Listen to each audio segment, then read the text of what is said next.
விஜய் அண்ணா வந்து மக்களுக்காக நல்லது செய்ய வந்திருக்காங்க. ஆனால் அவர் வந்து 2 பேருக்கு தான் போட்டின்னு சொல்லிட்டு அவர் பரப்புரையாக அவர் பாட்டி சொல்லிக்கிட்டு இருந்தார். இதுக்கிடையில் ஒரு யூடியூபர் அண்ணா, அவர் பேர் சொல்ல விரும்பலை, அவர் வீடியோ போடும்போதெல்லாம் எனக்கு அவ்வளோ கடுப்பாகும். இருந்தாலும் அவரை பற்றி நம்ம தப்பாக பேசக்கூடாது. விஜய் அண்ணா ஜெயிக்கிட்டோம், அதுக்கப்புறம் நம்ம கெத்தாக பேசுவோம். விஜய் அண்ணா ஜெயிக்கிட்டோம், அதுக்கப்புறம் கெத்தாக பேசுவோன்னே இருந்தேன். அவர் அந்த யூடியூபர் அண்ணா 4 செவத்துக்குள்ள வீடியோ போடுவாப்புல. பப்ளிக்லாம் வீடியோ போட மாட்டார். பப்ளிக்லாம் வீடியோ போட்டால் நம்ம தமிழக வெற்றிக்காரங்க ஆளுங்க அடிச்சு போடுவாங்கன்ட்டு பயம்.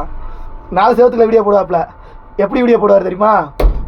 இப்படி கால் மலை காலத்தி போட்டு விஜய் அண்ணா பற்றி தப்பாக பேசக்கூடாது, என் காலில் வந்து விழுங்கூடா. விஜய் அண்ணா பற்றி தப்பாக பேசக்கூடாது, என் காலில் வந்து விழுங்கூடா அப்படின்னு சொல்லிட்டு விஜய் அண்ணா பற்றி தப்பாக வீடியோ போட்டுக்கிருந்தார். ஒரு 2 மாதம் எனக்குலாம் சோசியல் மீடியாவுக்குள்ளே போகிறதுக்கே கடுப்பாகி போச்சு.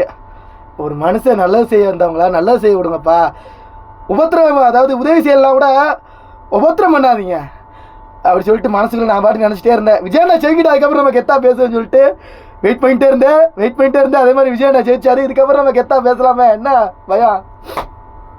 கடைசி வரைக்கும் ஒரு சீட்டு கூட வாங்கலை அந்த பேசின கட்சி. யாரை சொல்கிறேன்னு உங்களுக்கு தெரியும். அந்த கட்சி பேர் சொல்ல விரும்பலை. இந்த மாதிரி கால் மேலே கால் போட்டு விஜய் அண்ணா அவதாராக பேசினார்ல, அவரையும் சொல்ல நான் விரும்பலை, அவர் பேர் சொல்ல விரும்பலை. உங்களுக்கு தெரிஞ்சிருக்கும், இது வரைக்கும் சொன்னதிலே உங்களுக்கு தெரிஞ்சிருக்கும். இந்த மாதிரி ஒருத்தர் உதவி செய்ய வந்தால் அவருக்கு உதவி செய்யலாம் கூட பரவாயில்ல, உபத்திரம் பண்ணாதீங்க, அவ்வளோதான் சொல்லுவேன். இந்த வெயிட்டாக காட்டி ஜெயிச்சோமா, எப்படி வெயிட்டாக ஜெயிச்சோமா, தமிழக வெற்றிகளை ஜெயிச்சிச்சா, அதுதான்.